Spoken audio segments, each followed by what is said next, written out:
एक बार ना रोक लेने यार अठे से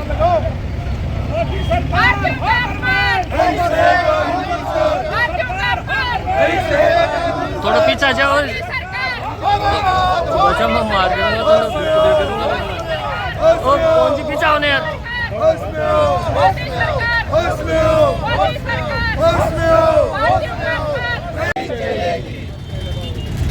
भारतीयों का अपमान नहीं सहेगा हिंदुस्तान, भारतीयों का अपमान नहीं सहेगा हिंदुस्तान, हमारे भाइयों का अपमान नहीं सहेगा हिंदुस्तान, हमारे भाइयों का अपमान नहीं सहेगा हिंदुस्तान।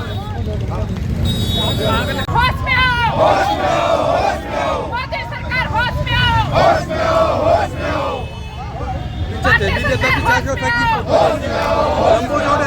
हाय हाय हाय हाय हाय मोदी सरकार हाय हाय हाय हाय ओए भारतीयों का अपमान नहीं सहेंगे, नहीं चलेगी, नहीं चलेगी। मैं इधर पीछे कर भारती तेरी गुंडागर्दी नहीं चलेगी, नहीं चलेगी, भारती नहीं चलेगी, मोदी तेरी तानाशाही नहीं चलेगी, नहीं चलेगी।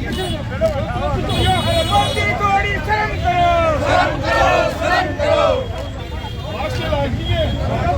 मोदी सरकार होश में आओ, होश में आओ, होश में आओ। मोदी कोड़ी शर्म करो, शर्म करो, शर्म करो, शर्म करो। भारतीय का अपमान नहीं सहेंगे, नहीं सहेंगे, नहीं सहेंगे। भारतीय का अपमान नहीं सहेंगे, नहीं सहेंगे, नहीं सहेंगे। मोदी कोड़ी शर्म करो, शर्म करो, शर्म करो।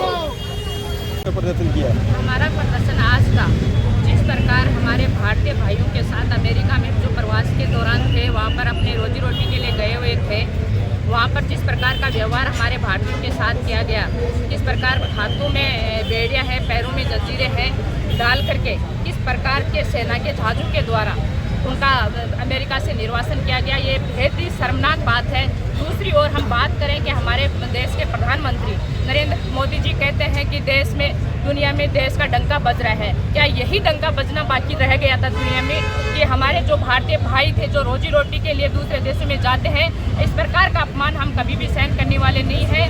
हमारे अखिल भारतीय कांग्रेस कमेटी के आह्वान पर राजस्थान प्रदेश कांग्रेस कमेटी के अध्यक्ष गोविंद सिंह डोटासरा जी के निर्देश अनुसार आज सीकर जिला कांग्रेस के द्वारा हम भारतीयों के सम्मान में यहाँ पर खड़े हैं और प्रदर्शन किया है, क्योंकि भारतीय सरकार जो अपने आप को ये कहती है कि मोदी जी की सरकार की हमें देश और दुनिया में हमारा डंका बजता है। हम इस प्रकार की घटनाओं से, जिस प्रकार की घटना हमारे भारतीय भाइयों के साथ हुई है, उस घटना से वैश्विक स्तर पर भारत की साख गिरी है, जो कहीं ना कहीं दुनिया में भारत की कमजोरी साबित कर रही है। तो हम चाहते हैं कि मोदी जी हमारे भाइयों के सम्मान में खड़े होते, भारत की सरकार हमारे भाइयों के हिंदुस्तानियों के सम्मान में खड़ी होती।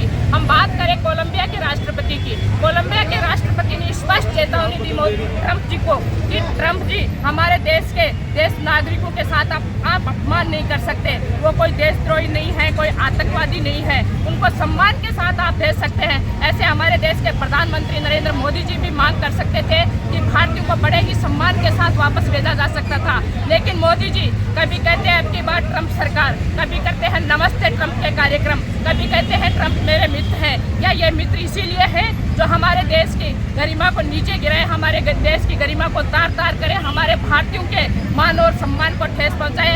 हम भारतीयों के सम्मान में खड़े हैं।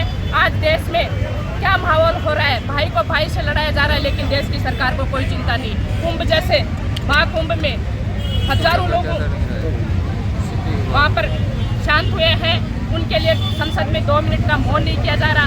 इस प्रकार का हमारा देश का डंका दुनिया में बज रहा है। हम भारतीयों के सम्मान में हमेशा साथ खड़े थे, भारतीयों के हमेशा सम्मान में खड़े रहे। आप प्रदेश कैसे कह सकते हैं, आपका मानना है कि हमारे वो भारतीय भाई जो 120 लगभग भारतीय थे, वो क्या घुसपैठिए के थे, क्या आतंकवादी थे? नहीं, हम किसी भी रूप में हमारे देश के भाइयों का अपमान किसी भी कीमत पर हम देशवासी बर्दाश्त नहीं करेंगे। ठीक है।